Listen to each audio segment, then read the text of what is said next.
Welcome back, everybody. Up next, the Copenhagen Wolves will be facing off against SK Gaming. But first, let's take a closer look at the Wolves MVP jungler Amazing and see how League of Legends is a family affair for this popular player. I would consider myself laid back. I like to spend time with friends, family, other people. My family is really supportive overall. Especially my father, my mother, and my younger brother. They actually spend a lot of time with League as well. Whenever I'm not at home and I'm actually playing games, they're watching. Mein Mann und ich, wir gucken nicht nur ihm sein Spiel an, sondern die anderen Spiele auch. Und wir müssen sagen, jedes Spiel ist interessant, auch jedes Spiel, von den anderen Teams auch. They just became more and more supportive. They actually understood what's going on, how big it is, how big League is, how big I am, or like somewhat big I am in the scene. Mein Mann und ich, wir waren da gewesen, als sie sich für die LCS qualifiziert haben in Köln und uns fiel ein solcher Stein vom Herzen, dass Kopenhagen Wolves es in die LCS geschafft hat. Das war toll. Sports, especially basketball, has been a big part of me. My younger brother introduced me to League. He is also a basketball player, so we were actually in the same team for some time. So we're also always like competing with one another. Damals im Sport, also im Basketball, habe ich auch versucht, der Beste zu sein. Aber Maurice war immer noch ein bisschen besser als ich. You can make obvious relationships between basketball and League. 5 players, you have a map, you have a court, and you just have plays to make everywhere. You just have a ball in your hands on the basketball court, but in League, everyone actually has that ball in their hands. It's just not just one guy having the ball in their hands, but also like every one of those. The shot calling per se lays in the jungler's hands, so I actually have the bigger ball, and I just throw it to people and show them, well, this is what you got to do, this is what I want to do, this is what we should do as a team. Actually, League, I think, helped me a lot in getting through a bad phase of mine. I'm a school dropout. I have basically the basic degree, which is not the greatest. So I still got to finish my A-levels, which is kind of bad for me, but it's also good for me in some way, because basically what League enabled me to do is basically getting out of a bad phase of mine, getting out of a bad sedation, actually focus on what I really love to do, and focus on what my heart wants to do. I think that if you don't work hard enough, even the greatest talent will go to waste. The thing is that I actually want to have my education in some way. I want to go to the university, I want to have a family at some point or something like that. For now, I'm still pretty close to League, obviously, because I'm in the LCS and I will hopefully be next season as well, next split. I'm just focusing on that and not trying to get ahead of myself in any way. For exemplary gameplay, this week's MVP goes to the Copenhagen Wolves jungler, Amazing. I'm happy that I had 2 MVPs, especially during the win streak, because it just shows that we have improved, and I think that also showed a lot of growth in my play, because I showed that I can be a really good jungler, can be really active, and can be a dominant force on the map.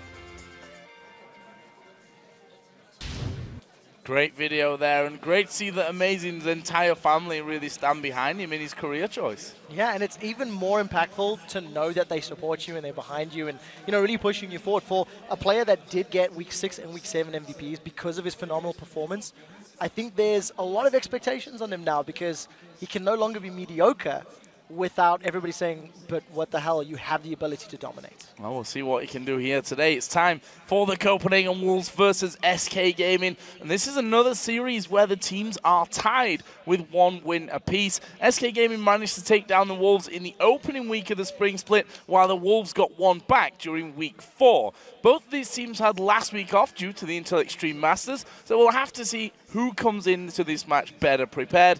During that Super Week, the Wolves' winning streak drew to a close as they went 2 wins and 2 losses, taking down Fnatic and the Super Hot Crew, but dropping games to Alliance and Gambit. Yeah, you know, as the split has gone on, the Wolves have continued to demonstrate strong, objective-based play. It is patient, and I guess you could call it passive in some ways as well. I think the Wolves have secured the most dragons out of all European LCS teams at 56. And this is a testament to their focus on early to mid-game map control. Unfortunately, it also means games get a little dragged out, because the Wolves don't always find quick ways to take down their opponent's nexus. Quickly, I really want to highlight this because the Wolves have the longest average game length for all EU LCS teams at 42 minutes and 6 seconds. It isn't a bad thing that they end games slowly because at the end of the day, they are closing those games out. They have, when they have a gold lead, when they have an advantage, they do finish them, albeit slowly. And I just want to see if during the break, they've been able to work on their mid to late game controlling to actually finish games a little bit sooner, because if you allow your opponents to get items, there is always the risk of a comeback. See if they can grab that lead and finish things out quicker than the average time this time around. And one thing's for sure, it's going to be a tough game for the Wolves. SK Gaming is a team that can be extremely aggressive in the laning phase. And thanks to Svenskun's fantastic performances in the jungle, their mid-game is incredibly scary as well. With SK Gaming continuing to improve and going 3-for-1 in Super Week just a couple of weeks ago, they came into Week 9 tied in the top spot. But with Gambit's loss earlier today, a win here will give them the sole control of first place. Yeah, it's definitely something they want to be looking for, because during Super Week, SK Gaming took out Millennium, Fnatic, and Rockout. They only lost to Gambit. But thanks to that performance, they've climbed their way from the bottom half of the table to the top. And considering where they were at the beginning of the split to where they are now, this is a team that truly has grown. I think two of the reasons that SK Gaming continue to perform well is thanks to Candy Panda and Sven Skjern. Candy Panda had another fantastic week, ending with an average KDA of 5.33, while Sven managed a game of 4-1-1 as Evelyn versus Rockat. Both of these players continue to have brilliant performances in all of their games, and they're key components to SK winning. Let's not forget that we also saw Jesus pulling out an assassin for the first time there as well. He played Zed and ended up 3-5-2, and whilst it wasn't the most impressive performance, it definitely wasn't terrible either. Yeah, I'm really glad that you bring that up, because mechanically, he played the champion pretty well. I think I want to highlight the fact that we haven't seen Jesus on these types of champions before. And with a full week of practice, the team may have been training with and around assassins. It adds another level of gameplay to a team that looks to challenge the top spots and potentially going in first into the playoff bracket if they can continue to win. Incredible story so far for SK Gaming. Let's check out the starting lineups for this one. Starting on the blue side with the Copenhagen Wolves. They are Youngbuck in the top lane, Amazing in the jungle, Coutard in the mid lane, and the duo of Forgiven on Unlimited. And of course, on the red side for this matchup, it is SK Gaming. Freddy is up in the top lane, Sven Skjern in the jungle, Jesus in the mid lane with Candy Panda and Enrated as the AD carry and supports. So let's talk about picks and bans here for this one, because we've seen, as you mentioned, the first assassin-type champion for Jesus. Previous to that, he's been drawing bans on some of the more farm-heavy mid laners. So I'm still expecting him to play a farm-heavy champion. We've seen him playing things like Ziggs, things like Gragas, things like Nidalee, and using them to great effect. If we do see an assassin, something like a Zed or a LeBlanc would be a consideration. We'll have to see how Jesus decides to go that route. What we've also seen targeted against SK Gaming in the past has been the likes of Annie. Those supports are very aggressive. Over on the other side, I do not think that Lee Sin's going to make it through this ban phase, because Amazing is amazing on that champion. For lack of a better word, double MVP back-to-back weeks. Don't mess around with players like that. We see the bans coming in, and so far both aimed at Jesus. Nidalee taken away, LeBlanc taken away by the Copenhagen Wolves. On the other side, a good old red side ban for Kassadin once again, along with Annie. So one thing we do need to keep in mind is Sven Skjern tends to prefer playing Pantheon over Elise. During Super Week, both champions were available, I think, in 2 separate games, and both occasions Sven Skjern preferred to go for that Pantheon. It's, in my opinion, his strongest champion. While we have seen those winners taken away, he defaults to the Evelyn, and he's got a very good presence with that jungler as well. Let's see then. The final ban for the Wolves was Kha'Zix, a jungler that's really come into fruition in the jungle role since we've moved to 4.3. And, well, we saw it, I think, most prevalently at the Intel Extreme Masters, where Insect caused all kinds of problems for everyone that had to face him on that Kha'Zix pick in the jungle. Final ban coming out is Lucian, aimed, of course, straight in there at Forgiven, the man who has been farming up a storm constantly and has had great games on Lucian, but also has shown that he can play other things, but has maybe not been quite as comfortable as he is with Lucian. So I think SK Gaming will have to have been aware or prepared for that Lulu pick, because it is something that Copenhagen Wolves have first picked and run multiple times.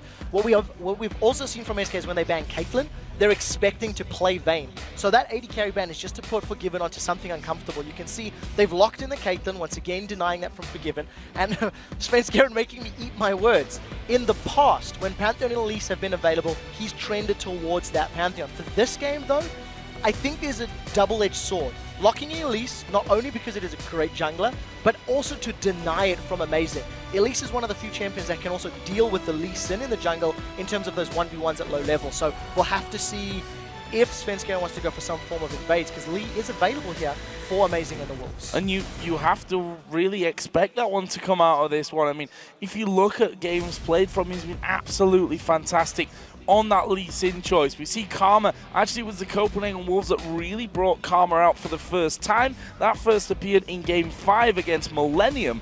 Up against an Annie. There's no Annie this time around, but that will still be a choice for Unlimited. Those speed boosts from both Lulu, from Karma. Wondering if Forgiven has been practicing a bit of Sivir for this one, but we do see Lee Sin nonetheless coming out for Amazing. Sivir would be an incredible pick now for the Copenhagen Wolves if they put something like a Shyvana or a Trundle in the top lane. Trundle is a champion that Youngbuck has trended to often. 4 out of his last 6 games have been on Trundle. Renekton is still available as well, which is something that we know both Youngbuck and Freddy love to play. The question is, what does Forgiven want to do? Where does he want to push that champion? We have also seen, we've still got the likes of Ezreal available, which is something that Forgiven has also played a handful of times. But, you know, with so many questions up, we'll have to see what SK lock in to allow a counter pick from the Copenhagen Wolves. Kayle, support, something that N-Rated has brought to the table twice so far this season against Alliance and Roccat. Both were victories, and he went unkilled for both of them. His performance against Alliance in particular, 0-0-13, very impressive. Adding that in there with the Orianna. The last time we saw that for Jesus was against Fnatic, where he played a 6-1-2, again great, and also both those champions have that speed boost with them as well. This is 2 very mobile teams. Yeah, there's a lot of utility on the side of Copenhagen Wolves, first of all, because they've got Karma, Lulu, and Lee Sin, who all have utility-based spells. They've got movement, they've got mobility, you know, knock away from Lee Sin, etc. Over on the side of SK Gaming, there's a lot more damage, though. I feel that you've got Orianna and Kayle for upfront burst. Even Kayle without you know, ability power is still going to hit pretty hard with Righteous Fury, and shreds armor and magic resist, which you can't forget. You've got Kayle, Elise, and Orianna, who, if they get on targets, they will melt them. The problem for SK is, if they don't hit multiple targets with the likes of that Kayle and Orianna combo, I feel like the single target damage of Elise and Caitlyn is going to be difficult to clean up a whole fight. So SK needs to make sure they hit multiple targets with their abilities. Jinx locked in here for the Copenhagen Wolves, and Forgiven. Statistically, it was highly likely. He's only really played Lucian, Caitlyn, and Jinx so far this year. One Ezreal game is all that really spoils that. Only 3 champions played from Forgiven's side. Also seeing Shyvana going to be locked in here for the Copenhagen Wolves, and their top laner Youngbuck. So with the Jinx lock-in, you don't want to pick Jinx into an aggressive bottom lane. Kayle is not really going to be something you're necessarily super afraid of. If Kayle comes at you with the Righteous Fury, you can put those Flame Chompers down and back away. The divers that are sitting on the side of SK Gaming is currently only Elise. Elise is, however, going to be able to get to Forgiven. So if you get Elise with the Command, Protect, and Shockwave, and maybe one of the following, either it's the Renekton or the Warwick, for example, for Freddy, they want to try and remove Jinx as immediately as possible, because if Jinx is able to get excited with her passive and chase down members of SK, that is a lot of damage that can follow up. And we have to say that Forgiven has been very, very good this year so far. As we mentioned, not just on the farm side of things. When he has a good game, he tends to die very, very little. He plays very safe in these team fights, and that's why you often see him, you know, against Millennium 7-0-3, against Fnatic 5-0-5, 4-0-3 against Millennium. Again, those games where he's really on form, his positioning is perfect. Yeah, and that's the thing SK is going to look to try to disrupt. And I think when we look at these 2 compositions, I actually feel like Copenhagen Wolves have got a slightly stronger composition. They've got pretty good early game, they've definitely got a strong mid game, and their late game scaling is going to be very good as well. Shyvana, Lee Sin, Lulu, that's a strong team fight combo that can run around and protect Jinx on that front line. Over on the side of SK Gaming, you've actually got a Season 3 composition, basically from last year. You know, Renekton top, Orianna mid, Elise in the jungle. I just feel like if SK don't get their combo to work in a team fight on multiple members, I actually feel like Copenhagen Wolves have got a stronger comp here for those fights. Well, we are getting closer to the game, so let's take a look at your votes for this match. With 70%, it looks like the majority of you put your faith in SK Gaming. That is a big number. It really is, and considering their run of form over the last few weeks, I don't think it's necessarily, I don't want to say the word right or wrong, but it's not unsurprising is a better way to look at it. Copenhagen Wolves, they went 2-2 in Super Week. SK Gaming went 3-1. And I think in general, SK just seem to have a slightly higher level of play.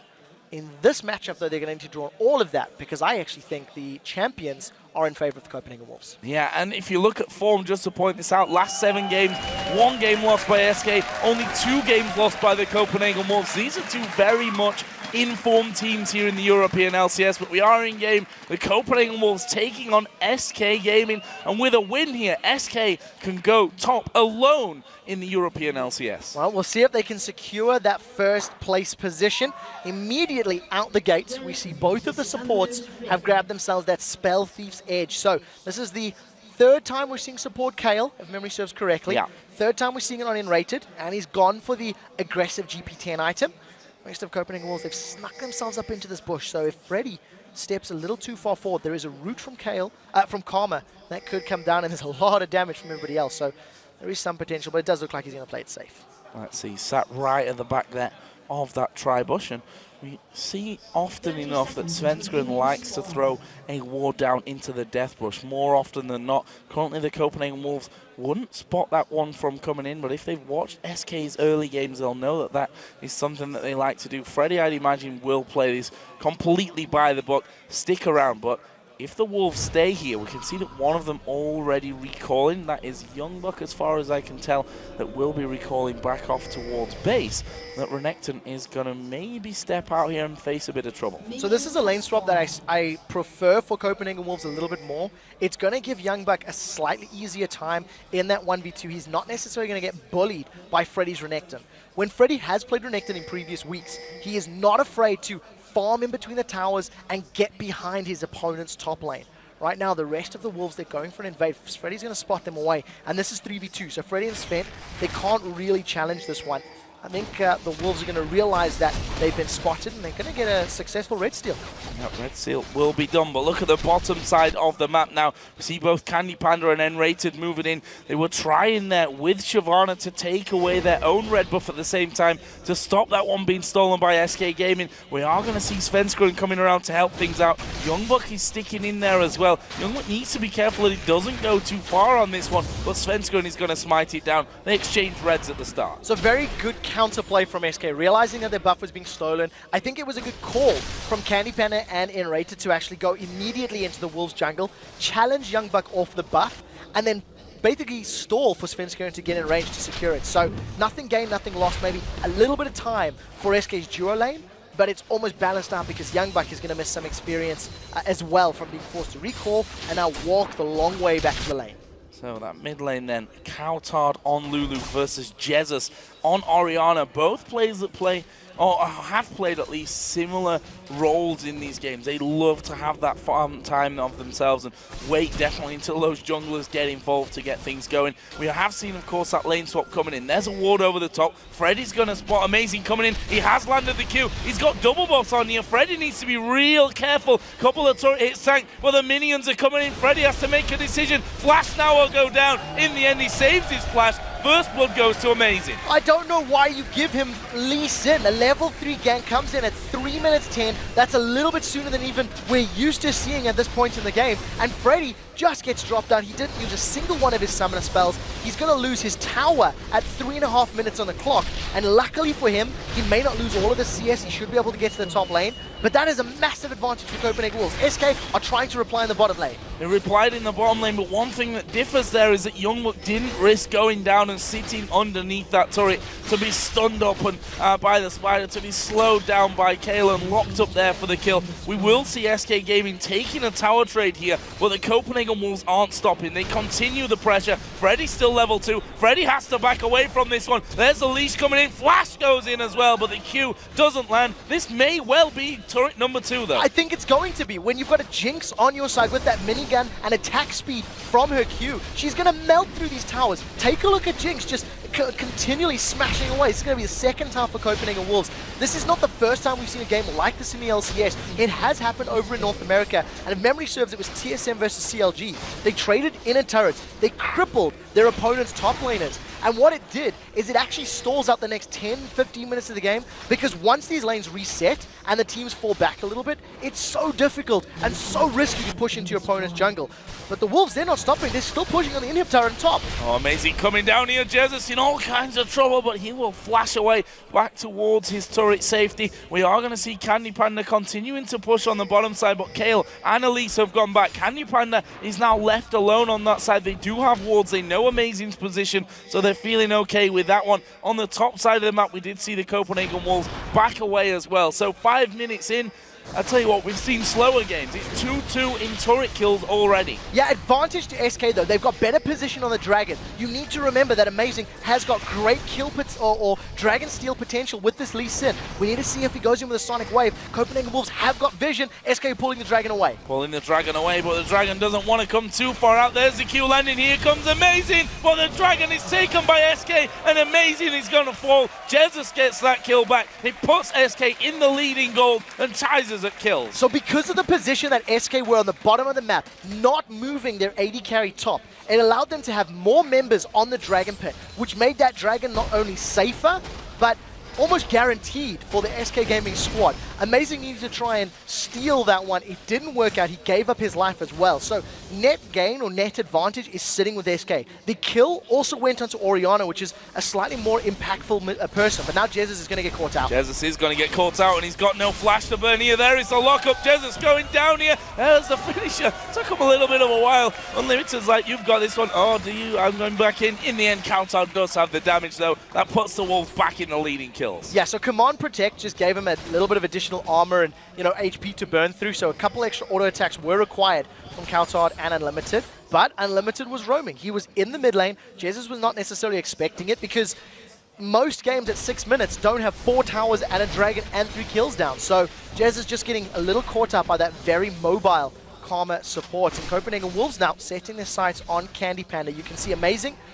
Buzz bump into N-rated, but luckily he's going to back away, so nothing comes of that. While we're on the topic of AD carries, surprise, surprise, Forgiven is farming up a Storm already. 30 CS, he is ahead of Candy Panda, something that he's done over and over and over again in the European LCS so far, and that's part of what's made the Copenhagen Wolves so strong. Candy Panda down to half HP. The poke from the Wolves duo is just so strong. Yeah, the Mega Death Rocket is going to be available for Forgiven right now. So if Candy Panda sticks around, that Super Mega Rocket is going to be able to poke him down. And because Unlimited has got such strong base damages on that Karma, Candy Panda is going to be so careful in his positioning. Yeah, and I was just about to say that could be countered by the intervention, but N-rated and Candy Panda are only level 4 right now. They don't have that available to them. They need to be very careful about this one or think about dropping back, as another zap is going to land. Will they push through from this one? There's no jungle interference coming in the immediate time. Svenskron, we can see there, is moving on to the Wolves as red buff, which he may just well get. If Forgiven and Unlimited don't back away, there is also the potential of a gank. There is some decent vision here from Svenskron. I'm almost wondering if he's going to try to grab the buff and then roam straight for the gank. And touching on the CS advantage that Forgiven has given himself, that basically stems from the fact they killed Freddy in the top lane. So it allowed Karma and Lee Sin to bash on the tower, and Forgiven could stop auto-attacking the tower to grab CS. Now we'll see how the 3-on-2 plays out. That's a flash from Forgiven. That was a flash into the wall from Forgiven. He's going to use a barrier, but he's going down. Unlimited might not be lucky enough to escape that one either. He does have a bit of mana left to speed himself up. Where's the cocoon from Svenskron? That should be coming up out here shortly, but there's a lot of damage. Auto attacks coming in to pilt over Peacemaker in the end from Candy Panda that picks them up another kill. So flashes from Candy Panda and N-rated, but they grab themselves 2 kills. One of them lands on Svenskron, one of them lands at Candy Panda. That was a pretty good play. I think Forgiven and Unlimited needed to be more aware of the fact they had no towers in the bottom lane. They had no vision in their own jungle. If you go for this very early map play, you need to counter the objective loss, the turret loss, with your own vision. And it was simply too early in the game for all of those wards to be placed and littered across their jungle. So Svenskron with very good awareness and presence gets the buff, grabs his team 2 kills, and buys Candy Panda some time to close that CS lead. We talked about how much of a bully and a pain that Lulu can be in the mid lane. Orianna being able to keep him at arm's length this time around. Yes, did die earlier on, but also has a kill of his own, and he's just a little bit behind there in CS. So Jesus doing a good job of this one. We'll see how it continues now that Coutard working his way up to that Athene's Unholy Grail. Actually slightly behind there in terms of the build if you compare it over to Jesus, who's already got that Fiendish Codex in there, and it's two champions keeping themselves as far away as possible from each other, trying to do damage at the same time. But SK, they're grouping up in mid. Oh, here comes Coutard in the mid lane. Jesus, he's going to go Shockwave. Shockwave coming in, acing the hole will follow as well. Coutard forced to use the wild growth on himself. Big wave of minions coming in from this one. Let's see if SK can siege it down. Now, there's no Shockwave if a fight were to break out. So believe it or not, Copenhagen Wolves, if they could poke, could be in a strong position. The Mega Death Rocket comes down, mostly to force SK away. And because there's no threat of the Shockwave, Copenhagen Wolves can just sit under their turrets and force SK to either stay and be in a disadvantageous fight, or in that situation, as you've seen, they backed away. Lots of pings going down as well. Svenskeren gets a good ward in there, getting 5 junctions, if you like, of that jungle with one single ward to see if Amazing will be coming around, and actually will be waiting there inside of the brush. There's a possibility of a 2-man dive on towards Shyvana, but Youngbuck does have himself a chain vest, got the boots in there as well, maybe even more crucially, and he's level 7, so he can use that Dragon's Descent to just back away if needs be. So it's very difficult to dive as Shyvana because of that Dragon's Descent, the mobility as well as the additional defensive stats that it gives you. So I think wise play there by Svenskeren to back away. Freddy has now got a situation where he can try to force Youngbuck down, but if you look, he's got no towers to fall back to. So if Freddy doesn't have good vision in the river, there's the potential of Amazing going up there to gank. Right now, though, Amazing has set his sights in this bottom lane. Candy Pan is well aware of it. There's a river, there's a ward in the river, so Amazing was standing on it, and as you see, nothing comes of it. And it's this really interesting dynamic where both of these teams have got such vast areas of non-protection. The team that can take advantage of their opponent's open base the soonest is the one that can grab these next dragons, etc. Amazing has caught Svenskeren, and here comes Coutard. In no man's land, but he gets kicked over the wall, but there's a follow-up. Where's he going to go? Repel, quickly brought down, gets the command protect as well. Super Mega Death Rocket goes flying by. Flash from Svenskeren. Unlimited will miss his shots, but is he going to get the stun off? No, not quite. There's a Shockwave as well. 3-man Shockwave from Jesus. They don't have the manpower to follow up, and Svenskeren still so very low. Dodges the Q, the zap doesn't land, the spider lives. So that was a very good Shockwave, a lot of damage on the side of the Copenhagen Wolves, and that's without any major items being completed yet. That is exactly what Jesus needs to do. He needs to find situations where he can hit multiple targets. Now, Svenskeren was a little bit lucky to get away from that one. If that Dragon's Rage kick had sent him towards Lulu instead of over the wall, he would have been hit by a Glitter Lance, he would have been turned into a Munchkin, and he would have been killed. So Svenskeren needs to be a little bit more wary of his positioning. Also, if you look at his build, he's foregone any tanky items yet. He still hasn't finished that Spirit of the Ancient Gold. He's got straight for a Haunting Guise. Svenkeren's wants kill power early on, and because of the play in the jungle and forcing Copenhagen Wolves back, SK are going to grab their second dragon of the game. Yep, Dragon and Clock, or maybe even 1.5 minutes past at this point, but they get the Dragon. That's the crucial thing. SK now 2 out of 2. It leaves them 1,100 gold in the lead, and they're closing the net around this mid lane as well. Svenskeren, we saw there, walking inside towards the side brush, was pinged out though. He stood on top of a, actually don't think he was on top of a ward there, actually. That was just a feeling from the Copenhagen Wolves. Either way, they're losing this turret. Yeah, so SK are going to grab their 3rd tower of the game, this time opening up even more entrances into the Copenhagen Wolves' red buff side of the jungle. I think what SK need to do, though, is try to find a way to shut Forgiven down. Because at this point in the game, I think Jinx arguably has the most damage of any late game carry, maybe barring Vayne, for example. And right now, Forgiven has got a 40 CS lead over Candy Panda. He's got a Bloodthirster that's getting close to being fully stacked.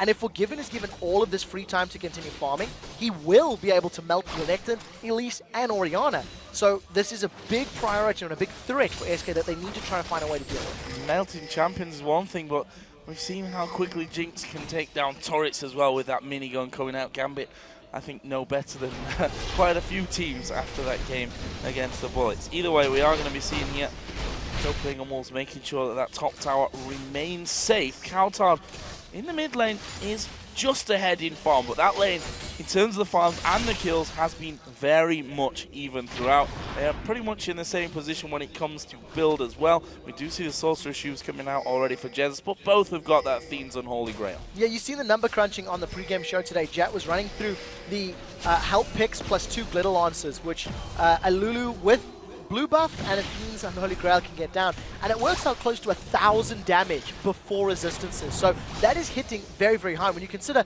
Jesus only has 1,220 HP at max. So we're going to see how Counterhard plays this one out. Jesus has been using that ball command attack to zone out Counterhard. So because Counterhard has to walk over the command attack ball, it means he can't get in range to help picks and glitter lance. So Orion a pretty defensive pick, but they're going even. So it just means who's going to have the bigger impact in team fights.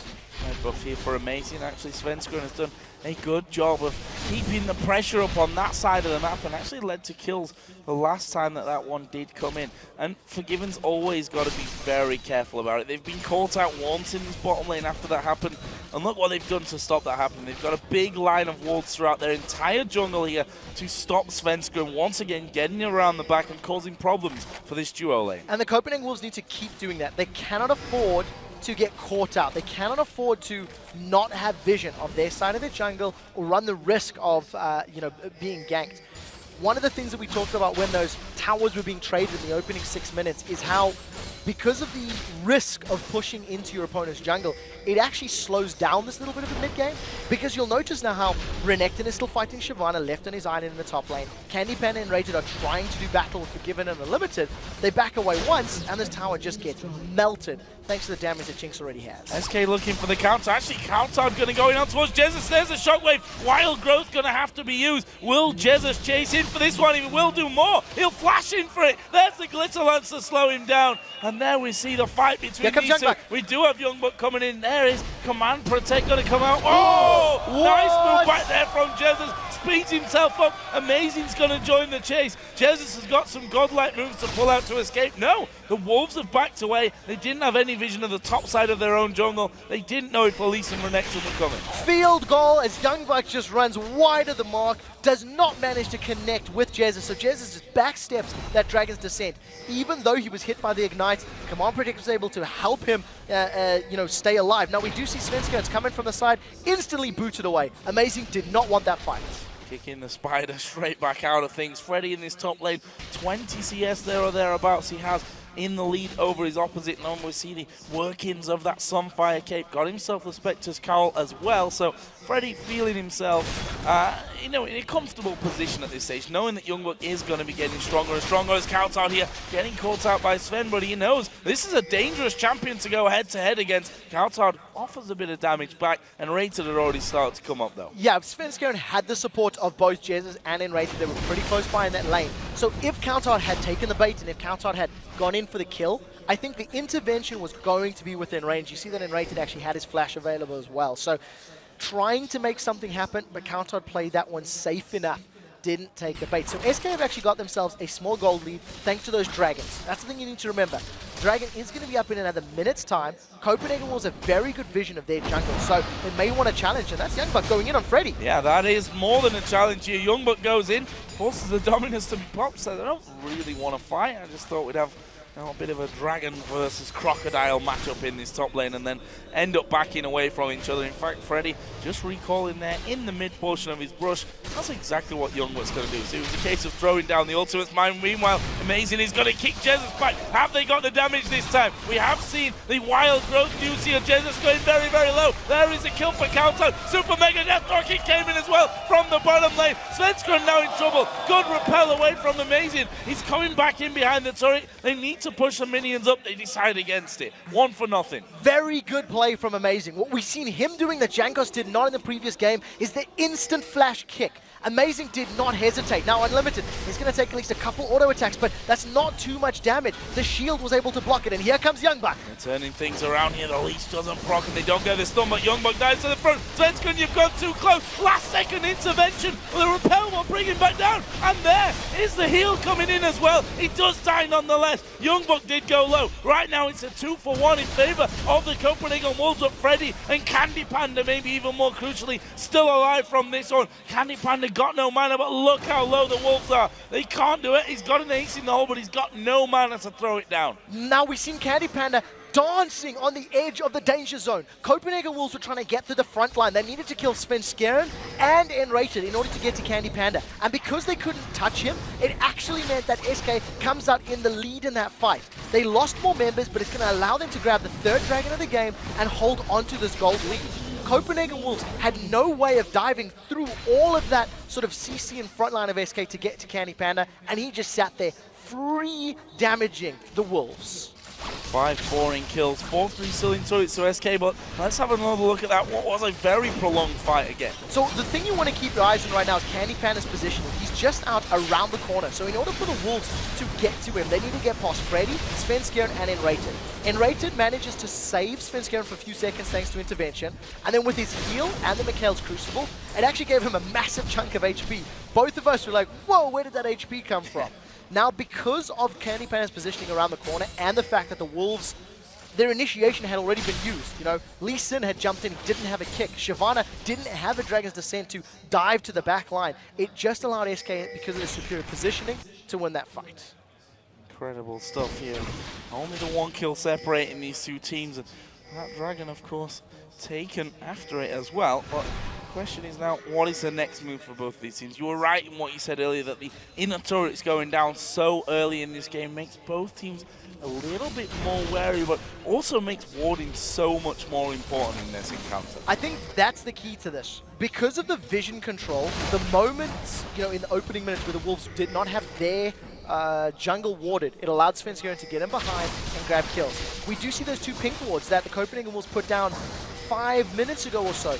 They have basically protected themselves from that invade of SK Gaming. Now, SK have once again been looking for opportunities. They've had much better dragon control. The Wolves have never been there to contest or challenge. And the one fight they did, it was maybe a little early and they couldn't actually push SK away. So, as it stands, Copenhagen Wolves need to find a way to get back in control of the Dragons. Both teams facing off here in that mid lane. Aside from the top laners who are, well, in the top lane doing their thing, there was some slow coming down, but actually turned around there. And as SK starts to move in, they then have to back away. And this is very much a trade between two teams who aren't quite sure what the other's got to offer in terms of damage until it lands. Yeah, at this point in time, neither team can run the risk of taking the burst of their opponents. If you eat a full Lulu combo plus Karma, then Forgiven's just going to assassinate you with the Super Mega Death Rock. Jez is in a little bit of trouble here. You see one Glitzer Lance, as well as that Zap from Jinx, is melting him. So, got to be very, very careful. Candy Panda again hit by the Zap as he comes forward, but SK are actually rotating around here through the Wolves' jungle, clearing out the walls as they go. Youngbuck starts to back away. There's a wave coming, but will actually be a little bit slow to get there. We'll see if the Wolves can hold on to this one. I think SK may have got the jump on them here. Freddy could tank it up for a hit or two. And actually, no, I'm wrong on this one. There's the ace in the hole on towards Countout. That basically forced him to back off or use the wild growth on himself. We see Q landing from Lee Sin. Poke back from Karma as well. Not much damage left on this tower. Candy Panda's going to tank it. There's the 5th turret of the game for SK. So SK Gaming have actually played the tower and the map game better than the Copenhagen Wolves. It was the Wolves' lane swap into the top lane that gave them the early advantage, gave them some early towers, but because Forgiven was sitting and farming up that bottom lane, not rotating, not pushing mid, not trying to rush down the bottom super early, it has allowed SK Gaming to have the better vision and to roam around the map. We talked about how important it is for this Renekton v Shyvana matchup, for Renekton to bully Shyvana a little bit. Freddy was able to set that inner tower up. He got the mid tower a few minutes ago, forced Young back away, and then called for the rest of the team to roam through the jungle to top lane, worked in their favor. You look down the gold totals there, really not a lot separating them, and you see the massive CS that we have, a 40 advantage for Forgiven. Actually, he's still behind here because of that global gold that SK Gaming have. 202 in their Candy Panda as well, and leads to less than 1,000 gold, which, you know, is still a gold difference nonetheless, but it shows just how close this one, and one fight that goes well or wrong for either team is going to swing it. So this is the most difficult part, I think, for SK's composition to overcome, is the inhibitor turrets. Because there's some decent wave clear with the splash damage of the rockets from Jinx, from Lulu, as well as from Karma, who she can mantra a Q and then, you know, get all the minions together. I feel like SK needs to have some picks before they can go under the turret of the Wolves. In addition to the fact that the Copenhagen Wolves have got slightly superior poke, the zap coming out, the Karma poke, Lee Sin, plus Lulu, etc., means if anyone from SK goes a little bit low, the Wolves can just speed up their team thanks to Karma and dive SK. So SK need to be very, very careful of how they dance around these next line of turrets. Speaking of dancing, Baron, are we going to see both teams posturing around this one? It's something that the Copenhagen Wolves seem to spend a lot of time on, a very cautious as Kowtow takes a big hit there. Candy Panda getting up in his face as well. The Piltover even lands onto him, and Kowtow wondering where all that damage came from. It was a lot of Orianna, but that forced him away, and that opens up a turret here possibly for SK. This is exactly what we talked about. In order for SK to get onto the tower, they need to get a pick. Even though Kowtow was not killed, he took so much damage from the fully stacked Bloodthirster Last Whisper of Candy Panda that he needed to back away. Kowtow has got no additional armor. He's got some MR from that Athenes and Holy Grail, but he's not going to be surviving all of that damage from Candy Panda. So that's where SK will be looking for the openings. But you see, Kowtow is alive. He gets back in lane, and instantly SK need to back away. Amazing's got in. He's gone very, very deep here though, and that's going to cost him possibly. Youngbuck going to be diving towards the front as well. And again, a shockwave comes down by Jesus. Can they finish off? Flash away from Kowtow. A wild growth goes on towards Youngbuck as well. Will SK continue to push through on this one, knowing that they have 3 men from the Wolves down low? They keep the poke up from the sides. They've got no minions here, which is what SK need to push through onto this turret. Finally, the wave comes in. Yeah, there was no one else from the Copenhagen Wolves. They're diving with Amazing. He went a little bit too deep. So because of all the damage, SK grabbed themselves a tower, and I think the Wolves need to be on the same page. Yes, Amazing had the potential for a great engage, but nobody else was with him. Nobody else was following him in. He really needs Youngbuck on Shyvana to be there behind him and have a wild growth disrupting SK. Now, SK with the Dragon up, they get one of those pink wards down. They've got pretty good position, but Jesus is not with them. So I don't think they can actually contest this Drake without Jesus being there. And I think the Wolves know that just as well as we. As they push straight in there and have now that good positional advantage over it. Will SK come down and try and poke something back? No, they are just going to leave that one completely. Meanwhile, let's look at the top lane because Jesus continues to push here. We see the recalls coming in from from the Copenhagen Wolves, but Jesus has done his fair share of damage onto that tower. He'll speed himself up, but what will the Wolves do now in reply? That middle outer turret looking like the target. Yeah, I think SK may be able to defend this one in time. You can see all of the members getting there as Copenhagen Wolves decided to back away. So that's the first Dragon of the game that has gone to the Copenhagen Wolves. And SK, I think, maybe not necessarily expecting that push. The Wolves made a good play. They're still within touching distance as far as the gold is concerned, but they have lost all of their turrets with the exception of those inhibitor turrets. And I think right now is where Copenhagen Wolves need to get much better vision. They've had some pretty good wards on their red side of the jungle, but they need to make sure they maintain it. We see 3 sweepers on the side of SK Gaming, so most likely SK will be invading, sweeping those wards, and once they've got vision control, forcing the Wolves out of their base to look for kills. Return to the lanes here on most sides of the map. Youngbuck going into the top lane. Jinx just pushing out that mid lane, and I have to give credit over to Candy Panda, who, as I mentioned before, ahead in goal despite being for most of the game about 40 CS behind. That's actually pulled back quite significantly here. It's harder to really judge their later game, I guess we can call it CS, because of the way that these two teams have literally set up a tug of war in that middle lane, and the AD carry's being given a fair share of that one. But the Baron dance, it's going to come down to that now. We saw 3 pink wards being put in there. They've been somewhat cleared out. There's green wards on the top side of it. These sweepers all across both teams now. So because the SK Gaming has got much better map control, double the number of towers down for the Wolves, as well as the fact that they have forced the Wolves into a position where the Wolves have to ward up the Baron pit, which means they need to overextend. They have no turrets to fall back to safety. Amazing's gone in. He's got the kick on towards Enrated as well, holding off the intervention for now. Youngbuck's right in the middle of them there, and he won't be engaged upon. He will simply walk away from this one. We've got Candy Panda off to the side here. They don't get the damage they were looking for. Repel from Svenskern, looking to catch someone out, but he needs to be careful now. The Wolves starting to push back a little, but SK have won this war of the tug-of-war between those minions once again, pushed a little bit further into the Wolves side of the map. SK just going to retreat with that, knowing they've got positional advantage over Baron, clear out, place their own wards once again. Another engage from Amazing that seems to be him on a slightly different page to the rest of his team. Yes, this time around, we did have Youngbuck close by, we did have Counterhard close by, but Forgiven didn't get any auto attacks down onto Enrated scale. It wasn't their, real kill potential. Now SK, they do not have Candy Panda with them. He's sitting at the Wolf camp right now, while the rest of the Wolves are actually at Baron. I think in order for SK to play the Baron bait and do the Baron dance, they need to use their sweepers, get rid of the Wolves' vision, and once again, pull them towards them. This is real dangerous for SK Gaming. They've shown Candy Panda now down on that bottom side of the map. The question is, are the Wolves feeling confident enough to actually push up towards the Baron and draw SK into a 5 versus 4? It's going to be too late even if they do it now. Candy Panda's already on his way up.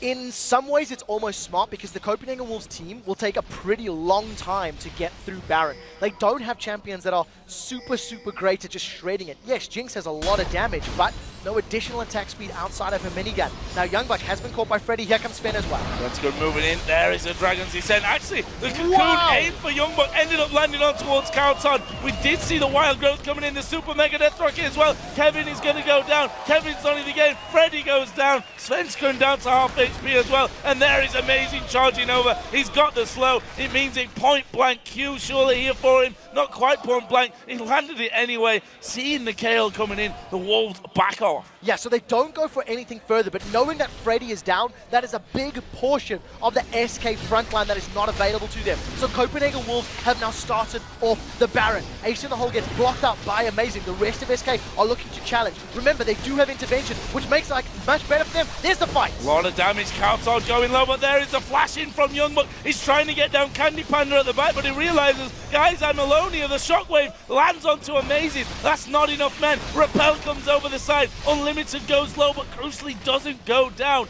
All 10 members still alive. Very importantly, Baron has been stopped. Look at that damage on Forgiven. Jesus gets an attack and dissonance melting through the HP, but the Wolves did not get Baron. They were peeling away to try and fight SK. They couldn't stick to a target long enough. And even though Youngbuck actually dove into 4 members of SK and survived, he wasn't able to put much kill pressure on Candy Panda.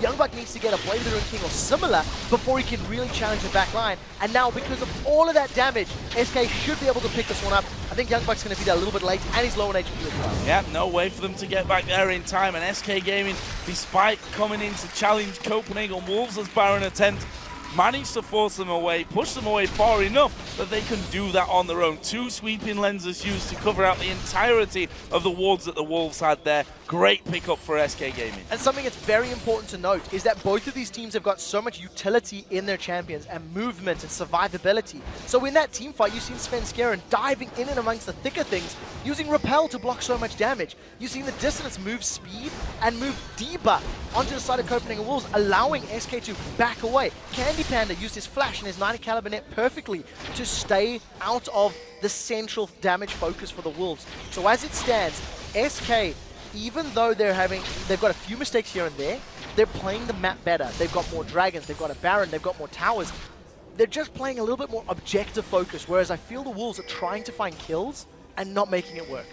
One thing that the Wolves do very well, though, when behind, which is in the last few games not been all that often, is that they are very, very patient. As Svenskern gonna step out, this could actually be quite fatal for the rest of SK coming around, though. Unlimited is gonna be chased onto, but no, they want Youngbuck. Wild Growth comes in as well. SK continue to chase. They've got the Baron on them, but they can't lock down the big tanky Shyvana. Svenskern comes around again. They land the Cocoon on towards Unlimited. He won't escape this one. The Chompers were down, but that won't do anything to help him out. Meanwhile, Candy Panda waiting on the top side. He's got full vision. He goes in on towards Forgiven. Who's going to win the duel? The Shockwave will win the duel. Amazing falls as well. And that's 3 kills for SK Gaming. That That could be the inhibitor. Candy Panda managed to keep both Jesus and Forgiven busy the entire time in that fight. They didn't manage to chase Candy Panda down. So it's allowed SK to focus two of the tanky members, get Youngbuck an amazing low and out of the fight. Now SK with a 5-man push and with Baron, they get the inhibitor turret and they're on the inhibitor as well. Lee Sin and Jinx are 20 seconds away. I think SK are going to go for the win here, or are they going to back out of it? Are they going to go? No, they're going for it here. Pushing in on towards those Nexus turrets. First one's going to go down. Youngbuck's trying to get them out They've of done it. Unlimited pushing through as fast as he can, but the Nexus turrets are going to fall. The focus turns around onto the Nexus. Candy Panda has the intervention on him. The Nexus falls, and SK Gaming take down the Copenhagen Wolves. In a brilliant performance, that game was non-stop action. Within the first 6 minutes, we had 3 kills and 4 towers falling. But SK Gaming simply responded going into that mid-game in a better position. Good ganks from Sven Skjeren, good rotation around the map where there was opportunities. And every time we see plays being made, SK were making them for objectives, for towers, for dragons. Copenhagen was trying for kills and not making them. SK Gaming have won 9 out of their last 11 games. They sit top of the European LCS right now. They are not just on the up and up, they're on some kind of scary roller coaster that I don't like that goes directly up into the sky. These guys are flying right now. SK Gaming have the best objective-based gameplay decisions out of any European LCS team. I have been praising them for a few weeks, and for a few weeks consistently, they have been impressing. The only constructive criticism you could give them is that there's very little diversity in their play. But you know what? When you're playing to kill towers and dragons, almost ignoring the champions to a certain extent, how can you fault them? How can you flaw that gameplay? The only way to beat them is going to beat them at their own game. You have to have better vision. You have to respond to their pushes, predict their pushes. And at the moment, nobody's doing it. No one's been able to do it. As I said, 9 out of 11 games they have won, only falling to Gambit and Alliance. Funnily enough, those losses to Gambit and Alliance could prove a little bit deadly to them, depending on how the rest of this season pans out. But SK Gaming don't need to be afraid at this stage. They started off very much hit and miss, lost 2 games, won 2 games, lost 3 games, then they won a couple, but now they seem to have found a very, very good rhythm in their play. Yeah, and it's head and shoulders above every other team right now. I think as a team, SK started mediocre, and they found synergy within their players. I mean, Enrated was only added about 2 weeks before the split began, if memory serves correctly. And I feel as a captain and as a leading voice maybe in different stages of the game, they have found such a great ability to play amongst themselves. Jesus himself was saying his mindset changed a few weeks into the split. He was playing scared, he was nervous, he was scared of the fan fallout, so to speak, because he replaced Ocelot. And you have to give him credit. He has delivered. Not the flashiest, not the most exciting of plays, but he delivers. He farms well, he gets kills, he lands good shockwaves when he needs to. And as a team, they are performing fantastic. And that's the thing, if you play as constantly champions like that, and Oriana, who you can farm up, but you finish 1, 2, 3 by the end of it. If you don't want a flashy score, that's the kind of score that you pick up, 1, 2, 3. But the fact is, at the end there, he locked up such a great crescendo, I was almost going to say, shockwave to pull him in there. We also have seen him on champions like Ziggs, where a big bomb can push, just be enough to win SK Gaming matches. And if he continues like this, there's no wonder we're seeing bans really focused on Jesus, because he seems to be unstoppable. If it's not in one area of the game, he delivers in the other. Yeah, he will make up for it. If he has a slow early game, he'll make it up mid. If he has a good early game, the mid game is so much better. I think you were touching on the fact that SK Gaming have won 9 out of the 11 last games. And I distinctly remember the match that they lost to Alliance. It was their own fault. You know, they had an inhibitor down, they had a Baron, and they were picking fights in the mid lane, and Alliance just got onto them. And SK went, let's go aggressive again, let's do it again. They lost back-to-back team fights. So even one of those 2 losses, it was their fault they lost the game, not necessarily being outplayed. And I think looking forward, with only a couple of weeks left, every team in EU has to be looking to SK to say, how do we dethrone them? How do we stop them? Because they are first position right now. Excited to see how SK develop over the coming weeks. But for now, we're going to send it over to Shox and Deficio, who have SK Gaming's Enrated with them for some more insight into that thrilling game. Thank you very much, gentlemen. Indeed, joined by Enrated after another great performance from SK Gaming, solidly in first place now. Talk me a little bit through the game plan for this one. Okay, we prepared a lot for this game. We talked through so many scenarios, and the way they banned was actually playing into our favor because we kind of, yeah, we counted on something else, but they didn't do it. Also, I feel like we were on comfort picks for us, and we just played it down slowly but surely.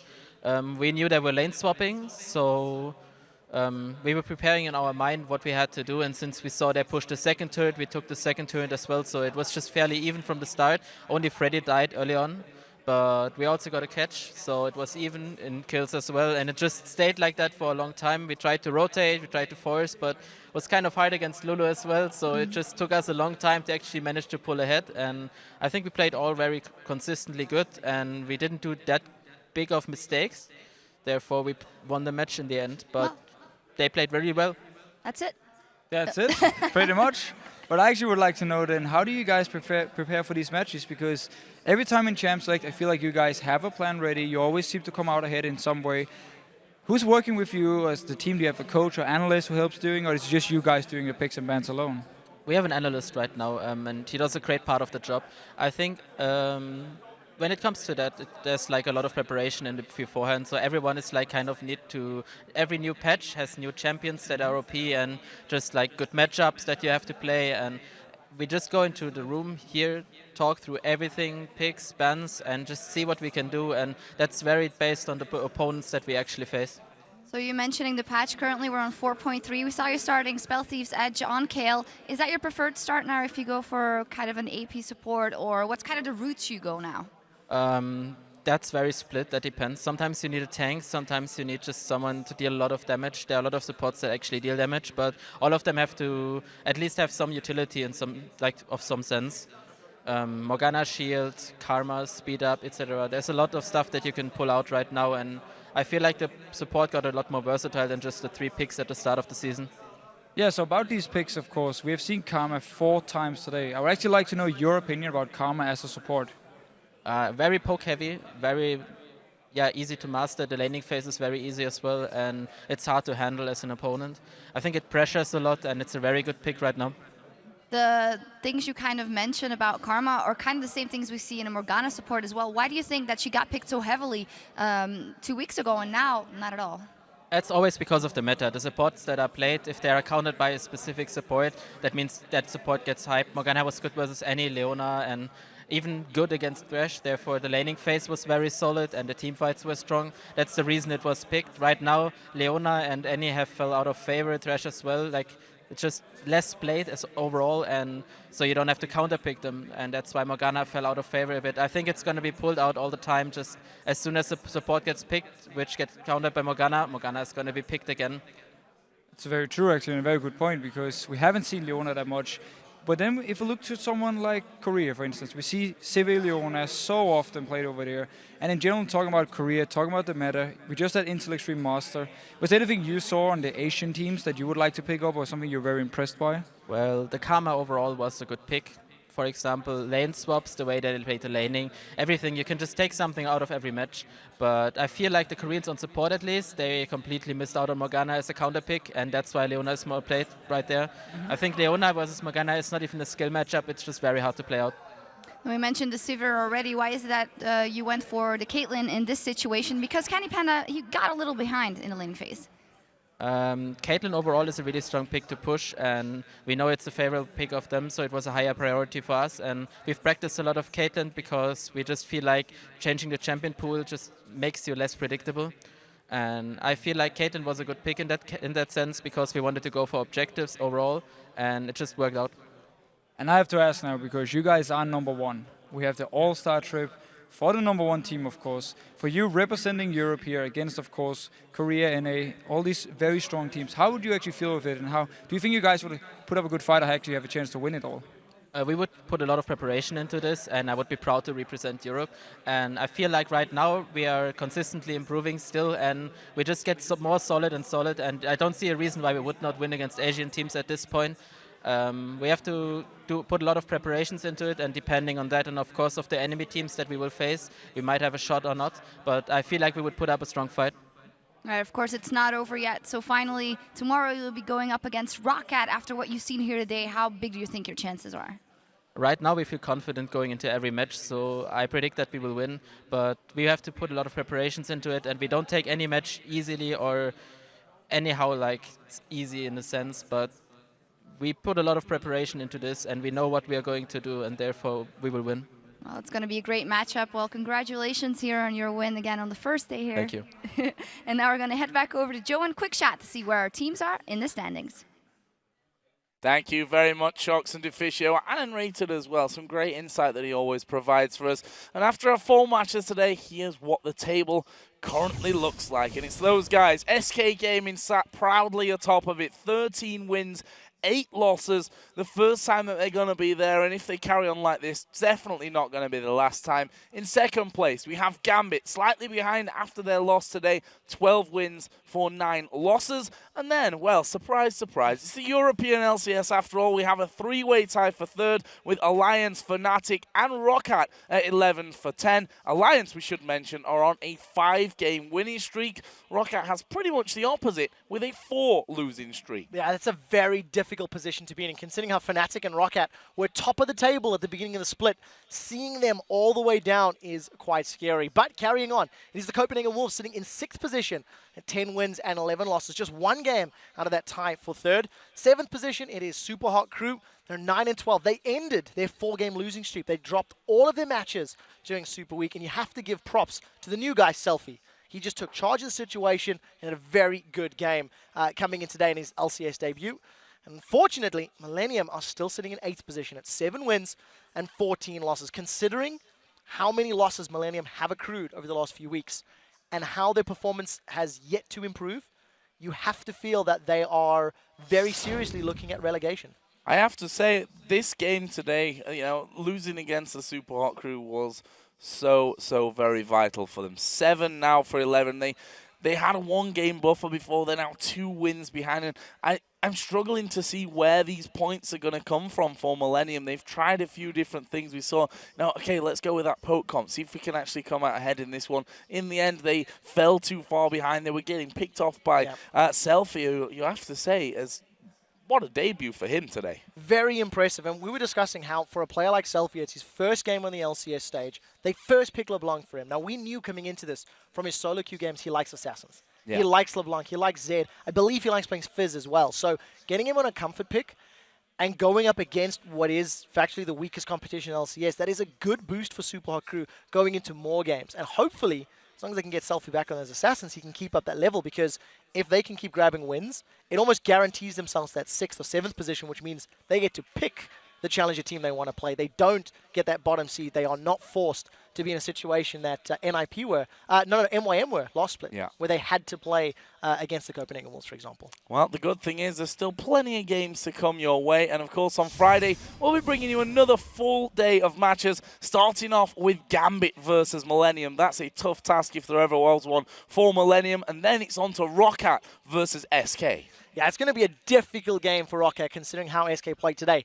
The second half of the day will feature Alliance taking on the Super Hot Crew. Alliance looking to extend that winning streak. And finally, Fnatic versus the Copenhagen Wolves will be closing out the day. That's all happening on Friday at 7 p.m. Central European Time, which is 11 a.m. Pacific. But right now, it's time for the European Challenger Series semi-finals to begin, with Never Give Up facing Departed in a best-of-3. We'll leave you in the good hands of Freak and Kobe, so take it away, guys.